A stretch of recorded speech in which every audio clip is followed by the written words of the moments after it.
Si vous vous souvenez bien, mesdames et messieurs de la presse, la dernière fois que j'avais communiqué, c'était le 22 mars 2021,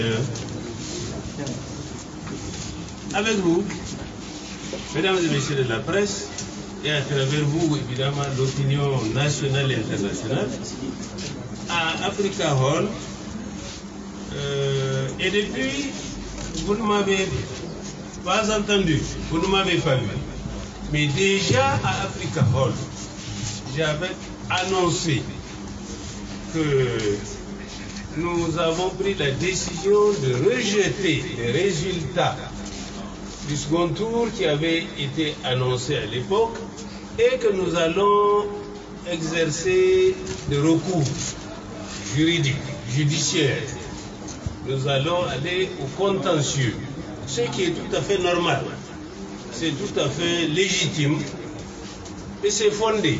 D'autant plus que les uns et les autres, aussi bien les citoyens nigériens qui ont été appelés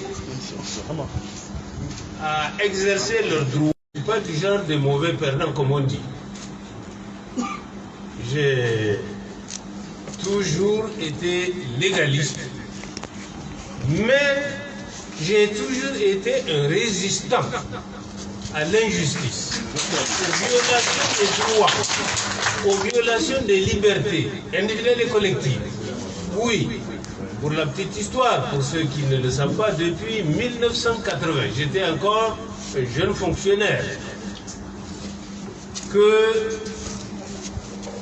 je résistais contre les injustices, les inéquités, en m'adressant aux juridictions compétentes. Et Dieu merci, j'ai toujours fini par avoir raison.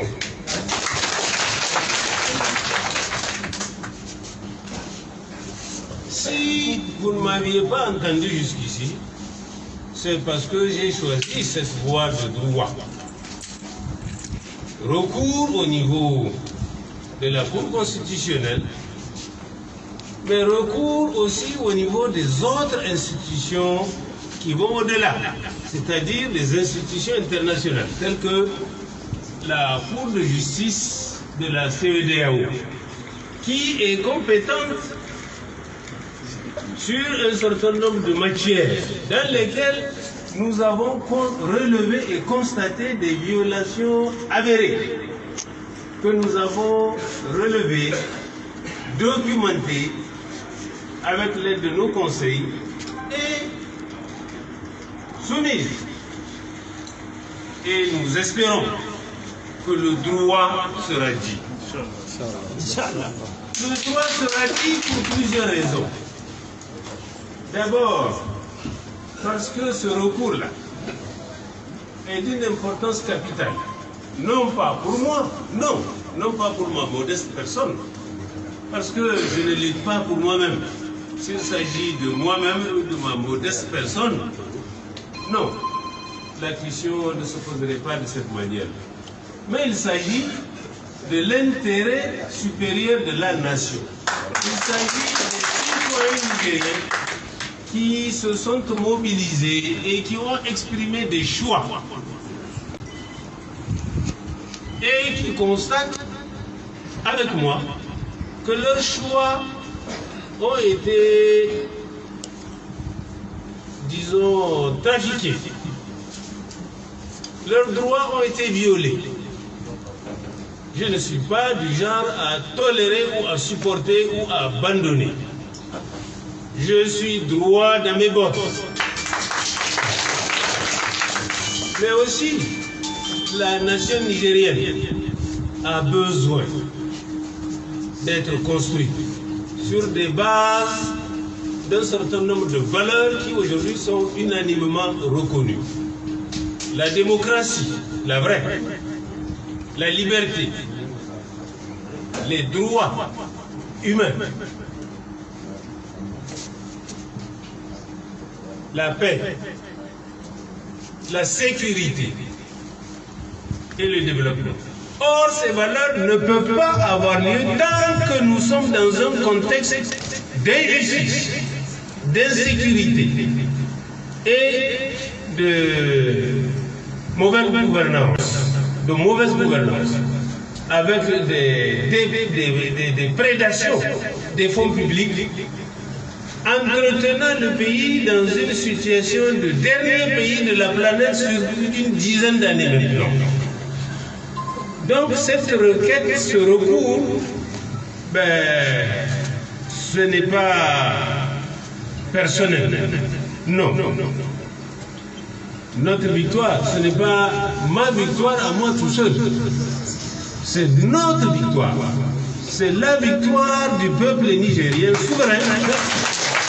Et nous n'entendons pas que cette victoire soit à nouveau volée. Voilà les motivations.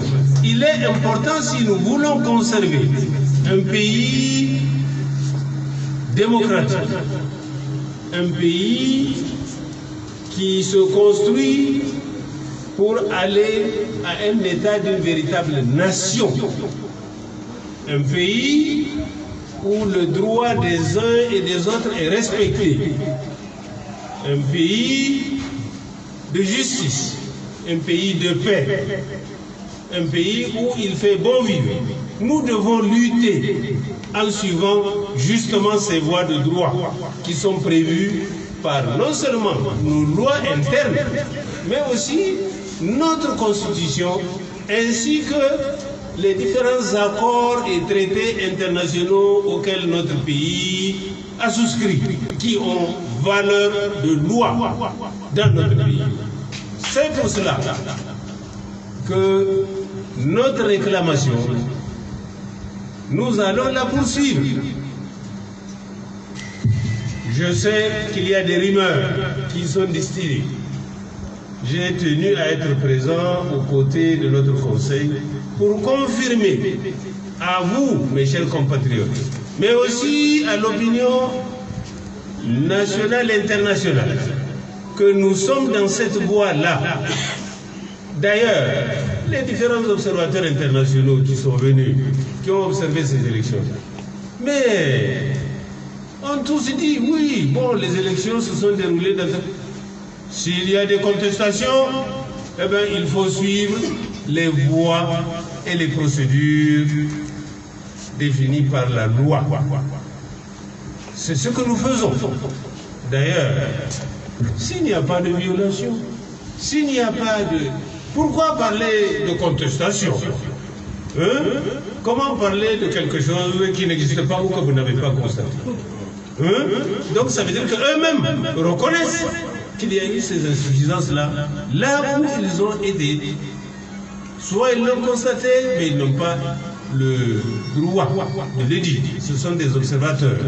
La responsabilité nous revient. La responsabilité revient au peuple nigérien d'exiger ses droits. Oui. Mais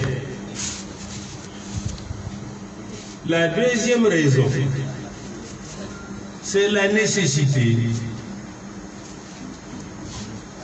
et l'opportunité de soutenir ce recours. Parce que, mes chers amis, mes chers compatriotes, si vous regardez autour de nous des différents pays, frères et amis, qui sont aujourd'hui confrontés à de nombreuses difficultés, à des instabilités à n'en plus finir, mais ils ont tous le même substrat en partage. C'est les violations des constitutions, c'est les mandats qui sont indéfiniment reconduits. Ce sont les manipulations des constitutions, les manipulations des lois électorales, ainsi que les trafics de l'expression des suffrages populaires. Ce sont ces éléments-là qui conduisent à des crises larvées, des fois des crises ouvertes, et des fois les autres peuvent être en mesure de respecter la loi. Mais le refus, justement, de respecter les règles du jeu conduisent à des situations comme ça. Tout le monde a suivi l'évolution de la situation en Centrafrique. Tout le monde a suivi l'évolution de la situation de notre voisin immédiat, le Tchad, où c'est le jour même où a été annoncé que le président candidat a gagné les élections dès le premier tour. C'est ce même jour-là qu'il a été tué. Notre autre voisin, le Mali, vous avez suivi aussi ce qui s'est passé. Les élections se sont déroulées. Les premières. Ensuite, de nouvelles élections ont suivi, avec également des tripatouillages, des lois et des règles du jeu, conduisant à, je crois, l'adoption d'un certain nombre d'élus que les citoyens ont considéré que c'est indu. Une trentaine, je crois, de députés à l'Assemblée nationale, dont une partie de la population a considéré que ce n'est pas représentatif, c'est illégal, c'est en violation des textes. Bon, crac, boum, la force a été utilisée. Et puis, nous avons vu ce que nous avons vu. Et jusqu'ici, ça continue. On a entendu même parler d'un certain nombre d'expressions de coup d'État dans coup d'État. En Guinée, la même chose. Premier mandat, organisé dans des conditions que tout le monde a suivies. Deuxième mandat, là aussi la même chose. Puis, modification constitutionnelle, modification des lois électorales, contestation, crac boum. Et puis, voilà, ça a fait quelques mois. Et à la surprise générale, encore que certains disent que c'était prévisible, Dieu seul sait. Alors, mes chers amis, moi je suis de ceux qui pensent que nous devons lutter pour éviter à notre pays de se retrouver dans des situations plus difficiles qu'il ne se trouve actuellement. C'est pour cela que nous avons le devoir et la responsabilité de faire en sorte que les voies de droit soient respectées. Voilà, en quelques mots, je ne rentre pas dans l'aspect substantif du dossier. Nous avons promis de choisir cette voie de contentieux judiciaire autorisée par les lois nationales et internationales. Nous l'avons fait, nous sommes en train de le faire et nous sommes trois dans notre boîte. Nous continuons. Je vais passer la parole à notre avocat qui va vous dire, comme il a eu à le faire par le passé, l'état d'avancement de ce dossier. Mais c'est la première fois depuis la communication de l'annonce de notre saisine des juridictions que vous m'entendez. Et voilà les différentes raisons qui m'ont conduit à être aux côtés de notre avocat conseil pour la communication qu'il va faire à l'opinion. Je vous remercie.